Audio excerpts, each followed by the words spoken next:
আল্লাহ তাআলা হুকুম করেছেন হজ শরীর এবং আর্থিক, টাকা পয়সা, শরীর সুস্থতা উভয়টাই প্রয়োজন।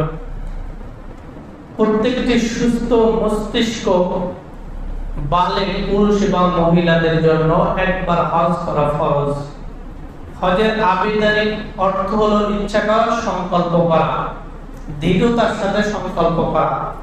মনে মনে শুধু বললাম যে আমি হজ করব, কিন্তু দৃঢ় সংকল্প বা দৃঢ় ইচ্ছা নেই, তাহলে সেটার আবিধানিকটা সেই অর্থে তার হলো না। পারিভাষিক অর্থ হলো মহান আল্লাহ রাব্বুল আলামিনের সান্নিধ্য লাভের উদ্দেশ্যে নির্দিষ্ট স্থান, নির্দিষ্ট সময়, নির্দিষ্ট স্থান এবং নির্দিষ্ট কার্যাবলী সম্পাদনের মাধ্যমে যেটাকে শেষ করা হয় তাকে হজ বলা হয়। কারণ একটা সময় রয়েছে জিলহজ মাসে হজ করা। কেউ যদি জিলকদ মাসে হজ করে হজ আদায় হবে। কিছু নিয়ম কানুন রয়েছে নির্দিষ্ট, এগুলো করতে হবে, কিছু ফরজ, কিছু ওয়াজিব। এগুলো না মানলে তার হজ আদায় হবে না। এই জন্য আল্লাহ তাআলার সান্নিধ্য অর্জনের লক্ষ্যে নির্দিষ্ট দিন এবং নির্দিষ্ট কার্যাবলী সম্পাদনের মাধ্যমই হলো হজ। এই হজ এমন একটা বিধান যে মহান আল্লাহ রাব্বুল আলামিনের সান্নিধ্য লাভের খুব কাছাকাছি চলে যাওয়া সম্ভব। এবং আল্লাহ রাব্বুল আলামিন প্রত্যেকটি হাজীদের, যাদের হজকে আল্লাহ কবুল করে থাকেন, আল্লাহ তাআলা তাদেরকে এমন ভাবে ওখান থেকে ফিরিয়ে দেন যেমন সদ্য ভূমিষ্ঠ সন্তান। তার কোনো গুনাহ আছে?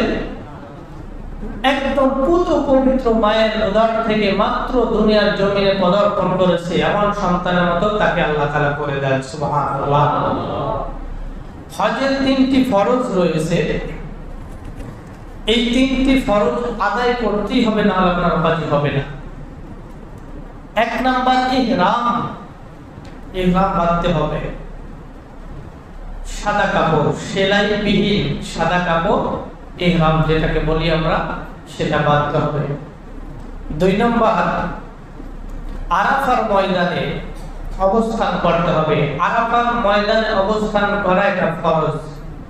কেউ যদি আরাফার ময়দানে অবস্থান করলো না, তাহলে তার ফরজ আদায় হলো না, হজই হলো না।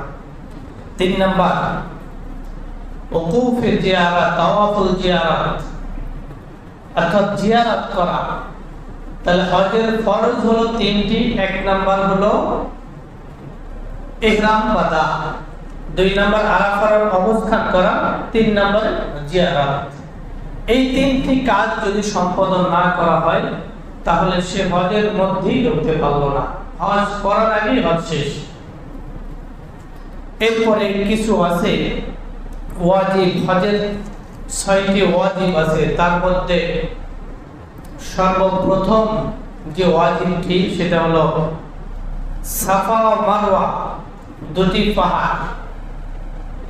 আল্লাহ রাব্বুল আলামিন এই 2টি পাহাড়ের বর্ণনা কোরআন কারীমে আল্লাহ তাআলা দিয়েছেন।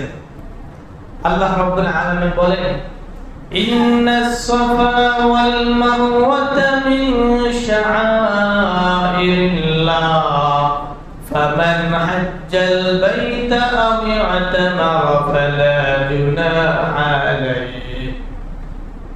আল্লাহ রাব্বুল আলামিন বলেন, ইন্নাস সাফা ওয়াল মারওয়াতা মিন শাআইরিল্লাহ। আরব দেশে 2টি পাহাড় রয়েছে, সাফা এবং মারওয়া, 2টি পাহাড়। আল্লাহ রাব্বুল আলামিন এখানে 7 বার দৌড়ানো ওয়াজিব করে দিয়েছেন। কেন ওয়াজিব করেছেন? হযরত ইব্রাহিম আলাইহিস সালাতু ওয়াস সালাম এত বছর পরে কলিজার টুকরা সন্তান ইসমাঈলকে আল্লাহ রাব্বুল আলামিন নির্দেশ দিলেন, আরবের মরুভূমির অমুক স্থানে তুমি তোমার সন্তান এবং স্ত্রীকে রেখে আসো। হযরত ইব্রাহিম আলাইহিস সালাতু ওয়াস সালাম তার সন্তানকে এবং স্ত্রীকে রেখে চলে গেলেন।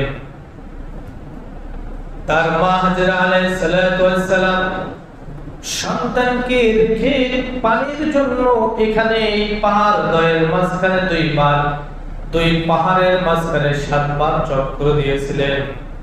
একবার চলে যায় পাহাড়ের কাছে, আবার মনে করে ইসমাইলকে যদি কেউ নিয়ে যায়, কারণ কোন মানুষ ছিল না, কোন হিংস্র প্রাণী যদি আক্রমণ করে।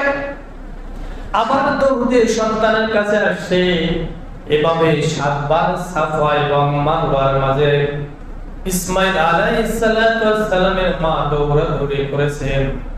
আল্লাহ রাব্বুল আলামিনের কাছে এত পছন্দ হয়েছে, এত পছন্দ হয়েছে, আল্লাহ রাব্বুল আলামিন বলেন, হাজেরা এটা তুমি দৌড়াইছো, এই দৌড়ানোটা আমি এত পছন্দ করলাম, কিয়ামত পর্যন্ত যত মক্কায় হজ করার জন্য আসবে সমস্ত হাজীদের জন্য এটা ওয়াজিব করে দিলাম, আদায় না করলে হজ সম্পূর্ণ হবে না। সুবহানাল্লাহ। 7 বার সাফা এবং মারওয়া দৌড়াতেই হবে, না হয় আপনার হজ সম্পূর্ণ হবে না। 2 নাম্বার, ওকুফে মুজদালিফা 9 জিলহজ যে কোনো সময়ের জন্য অবস্থান করতেই হবে। যে কোনো একটা সময় আপনার মুজদালিফায় 9 জিলহজ আপনার অবস্থান করতেই হবে। অবস্থান না করলে এখানে আপনার হজের যে ওয়াজিবগুলো আছে সেটার একটা তরফ হলো, তার মানে হজটা স্বয়ং সম্পূর্ণ হলো না। 3 নাম্বার, জামাল মিনারের 3 শয়তান রয়েছে যেখানে তাদেরকে পাথর নিক্ষেপ করতে হবে। এই শয়তানকে পাথর নিক্ষেপ করা এটা হজের ওয়াজিব। 4 নম্বরে হজ্জে তামাত্তু, হজ্জে কিরান।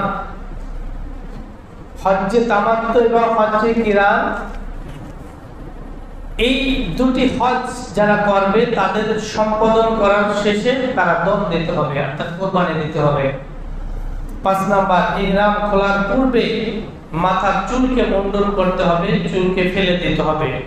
6 নাম্বার, মক্কার বাহিরের লোকেদের জন্য তাওফে বিদা, অর্থাৎ বিদায়ী তাওয়াফ করতে হবে।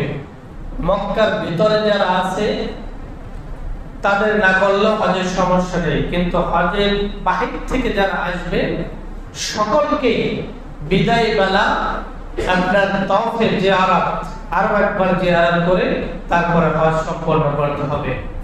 এই 6টি হলো হজের ওয়াজিব। যে কোনো একটা ছুটে যাবে, হজ আপনার অসম্পূর্ণ হয়ে যাবে। দেখেন, আরাফা, মুজদালিফা, মিনা, এখান থেকে বাজার না, বা ওই বাজার থেকে আবার ওই মসজিদ না, এমন নয়। হাজার হাজার মাইল মানুষদের পায়ে হাঁটতে হয়। যে মানুষগুলো কোনো সেলাই কাপড় পরতে পারে না, সেলাইযুক্ত কাপড় পরতে পারে না, জুতা পরতে পারে না, হাতের নখ কাটতে পারে না, কোনো খারাপ অন্যায় কোনো কাজ করতে পারে না, এগুলো বলতেছে যে এই যে পাগলের বেশ আল্লাহ রাব্বুল আলামিনের দরবারে হাজিরা।